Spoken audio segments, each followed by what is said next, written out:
I remember years ago having a conversation with my dad. My dad works in the insurance business, and as he's around coworkers, inevitably the question comes up, hey, what do your kids do for a living? And he would tell his coworkers that his oldest son is a pastor. And people would always kind of get curious and ask how I became a pastor. And my dad would always give vague answers. And one day we're sitting around, and he asks me, he says, hey, what did your mom and I do that led you down the road of becoming a pastor? Because we never had deep theological conversations, my dad and I. My dad wasn't a pastor. We started attending church regularly when I was in high school. And so he would ask this question of what did they do that led me down the path of becoming a pastor? And more importantly, somebody who follows Jesus. And I said, Dad, it was never about what you said. It was always about how you lived.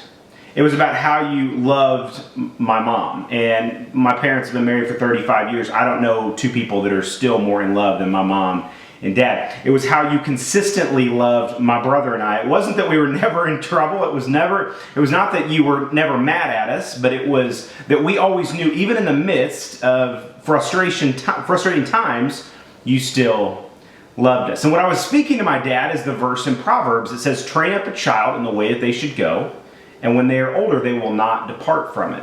Proverbs 22:6. And it's interesting as you think about that verse, specifically that word train.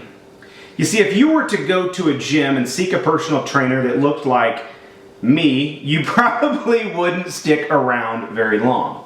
See, what we do when we need to be trained is we go around people who are further down the road or who are living their life in a way that we want to. And our kids look at us the same way. Your kids are always being trained by you, whether you're intentional about it or not. They're always looking at you for the example you set. And so if you tell them you should love your wife, but they don't get to see you love your wife, dads, then you become inauthentic to them. If you tell them to live your life in a certain way, don't you stay away from certain things or do certain things, but you don't do those yourself, you're training your kids that you really don't believe that. And kids have an innate ability, I tell my adult leaders this all the time, to distinguish between what is real and what is fake.